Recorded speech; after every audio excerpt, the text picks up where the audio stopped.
Hi, welcome to Scottie Craft and Creating with Wendy. Today I want to show you a clear resist technique using alcohol inks. I've got two card samples in front of me here, and both of these are made from creating one piece of card and ironing off, which I'm going to show you. Those look really great, and to think you can make two cards with one quick technique. Amazing. Okay, so here we go. What you need to do is to stamp and clear emboss an image onto gloss card. I've pre-done this because you don't want to watch me watching paint dry. So basically I've just stamped this large flourish design, which you probably, I'm not sure if you can pick up on it or not. We can. By Heartfelt Creations, onto my card, dumped some clear embossing powder onto it, and then heated it until it's come up shiny. Now the next thing that we want to do, I'm going to use three colours in the alcohol inks, and these are the pastel colours which I don't normally tend to use, but for this they give such a subtle, lovely, soft background. I'm probably squeezing about 3 or 4 drops onto my applicator tool, and I'm using the felt this time, not foam.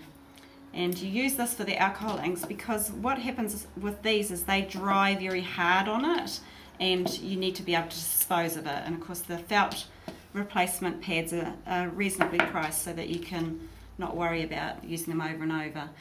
I'm also going to use the alcohol blending solution to make my ink spread out, and you can see as I add it there, it pushes all the inks aside. So the next step is, and I'm going to put a scrap piece of paper under me for this because it's quite hard to get it off my craft mat. I'm just going to basically press down until I've covered the whole surface. I'm twisting my applicator tool as I go and getting lovely coverage all over the background of my piece of card. So I haven't actually used very much ink on here at all. Once I get a good coverage on this, I'll hold it up so that you can get a better view of it. It's not really something I can do in mid-air, I'm sorry. Wendy's making pretty messes again. So there it is now, all covered. I could probably continue to use that, and even if I added some more blending fluid, get another layer on top of this. But I quite like the effect that I've got basically with the first application. I might just add a little more. In this case, maybe more is better. So there we go, you can see now I've intensified the colour. So the next step is, you need a matte piece of card. This one was done on gloss card. You need a matte piece of card, and I've cut it slightly larger than the actual design. You lay that face down on your design, and I've got like a little tile underneath me here and some scrap paper. I'm going to use an iron set on a medium setting and basically just iron the back of it. Now don't use your iron that you use to iron your husband's white business shirts for this technique. This is a craft iron. Reason being is if I get that embossing powder come through my piece of paper, I'm not going to end up then putting it onto somebody's clothing and not being very popular for it. So I have my own iron for this type of technique. So you keep ironing basically until you can see that the pattern's coming through onto your scrap piece of card. Then basically tear apart, and what you will get is two designs. I'm going to zoom in on that so we can see how the two designs have come out on either piece of paper. Can you see that now? So basically what it's done is taken all the embossing plus the alcohol ink off and put it onto the matte piece of card. So this has now got virtually no embossing powder on it. If you find there is a residue of embossing powder left on there, just lay another scrap on and iron it off again. Don't put your pretty piece back over because you'll get like a blurred vision type of deal. So then all I've done to create this card is I've used a Martha Stewart border punch. I love these punches. I'll just shift all this out of the way there. Sit this one down. And basically just punched a border. I started anywhere on a strip of card, and the beauty of these is that you can then slide it over and line it up, making sure that the last one ends up under the punch, and create any length of border that you would like. So you can see now I've got just about enough design to cover my card. I'll just do one more punch, lining it up until I can't see any silver, and there's a piece now big enough which I'll trim. And if you have a look at this card here, here it is here. I've just cut a narrow strip and tied a black ribbon and applied it. I've stamped a message on here. You could stamp any message that you liked. The little butterfly is also from Heartfelt Creations set of stamps. Oh, that was a mouthful.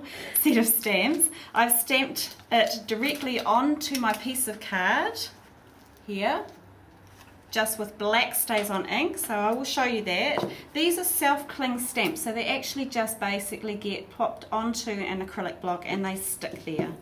Ink up your stamp. You have to use Stays On because there is a residue of the clear embossing powder still here, and if you use any other ink it may not stamp on it. I'm stamping it on a slight angle, giving good firm press, and there's the design stamped on.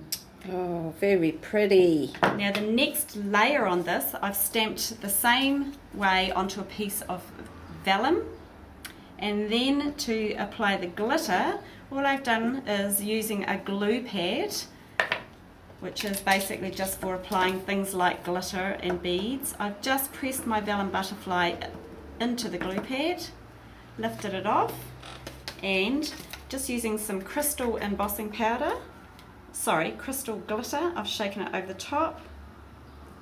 And the beauty of this, rather than using something like a Kindy Glitz, is that this is dry instantly and ready to apply.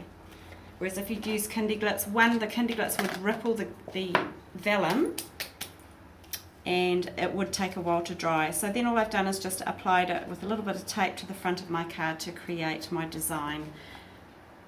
I really like that butterfly. That, I don't know if you can see it on the video, but it is so pretty and so glittery, and look how easy it was to do.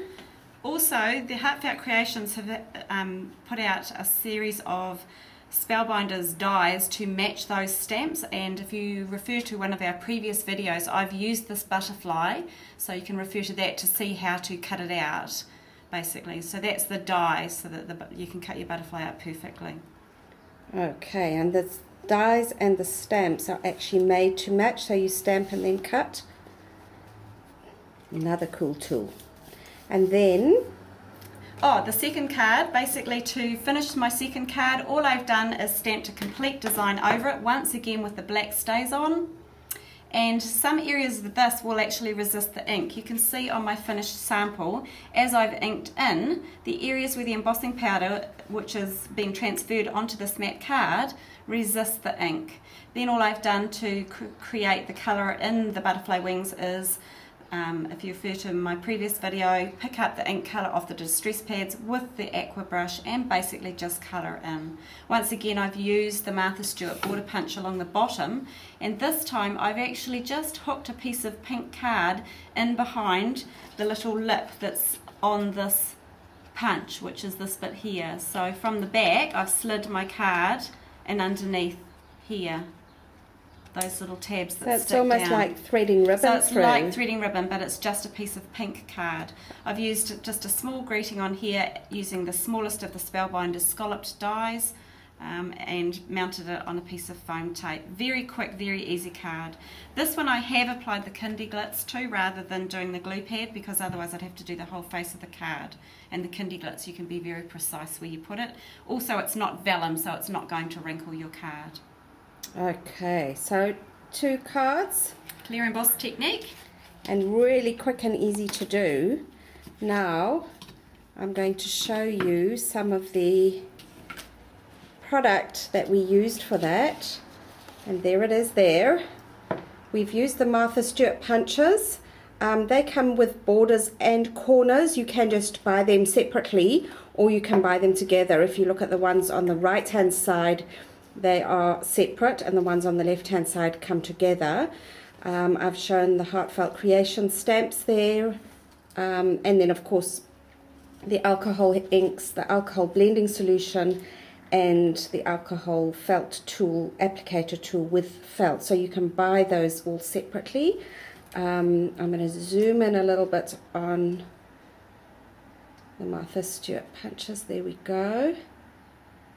And if you want to order any of these products, you can go to www.scottiecrafts.co.nz and look under Martha Stewart or punches, and see the Martha Stewart punches, and then Tim Holtz or Heartfelt Creations to see the other products. Have fun with that. Thank you, Wendy. Thank you. Bye. Bye.